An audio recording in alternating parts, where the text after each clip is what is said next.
Hey guys, welcome back to the Lux Auto Reviews channel. Today's car is honestly one of the wildest things ever built, and I'm not exaggerating here. Imagine a car that can run on diesel, gasoline, cooking oil, and yes, even tequila. Yeah, this is real.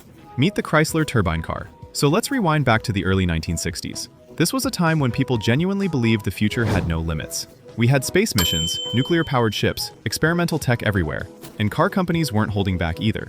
Everyone was experimenting, but Chrysler went further than anyone else. They didn't just build a concept, they built a real, fully functional car and gave it to people. The Chrysler Turbine Car was produced between 1963 and 1964. Only 55 cars were ever made, and these weren't just prototypes. They were fully finished, stylish two-door coupes. The design still looks impressive today. Clean lines, futuristic shape, slim pillars. It genuinely looked ahead of its time, even compared to other cars of that era. And here's a cool detail. The body was designed and built in Italy. So it wasn't just an engineering experiment. It actually looked premium and well thought out. But the real story is under the hood, or technically, behind you. Because this car used a gas turbine engine mounted at the rear. It was called the Chrysler A831. Think of it like a jet engine, adapted for a road car. Now here's where things get really interesting. Officially, it could run on diesel, gasoline, and kerosene. But engineers didn't stop there. This thing was tested on vegetable oil, peanut oil, perfume-based oils, and even tequila. There are even stories that tequila was used deliberately to prove just how flexible the engine really was. Imagine pulling up somewhere and pouring tequila into your fuel tank. That was real. Now, performance-wise, things get a bit unusual. The turbine could spin up to 60,000 revolutions per minute. For comparison, normal engines back then barely reached 5,000 to 6,000.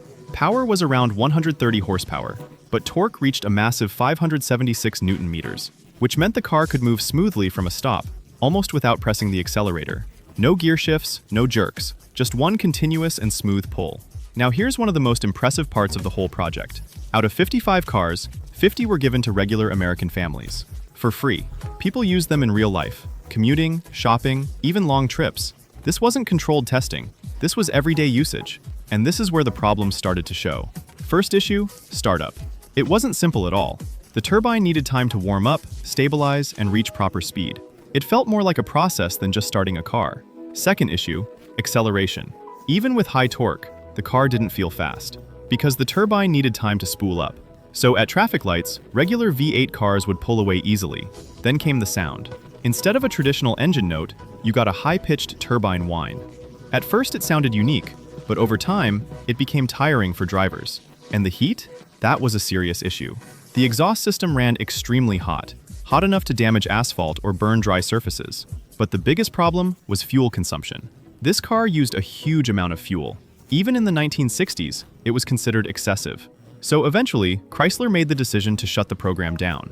And what happened next is honestly sad. Out of 55 cars, 46 were destroyed.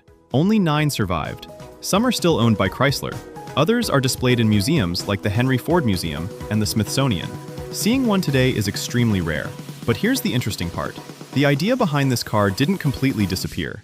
Modern engineers are revisiting turbine concepts, especially in hybrid systems where they act as generators. And in the military, turbine engines are still widely used. For example, the M1 Abrams tank can run on multiple types of fuel. So yeah, the Chrysler Turbine Car was way ahead of its time.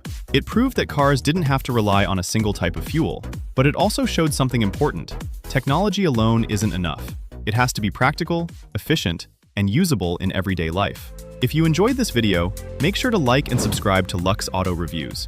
And yeah, if you're into unique and experimental cars like this, you'll definitely want to check out the other videos on the channel. I'll see you in the next one.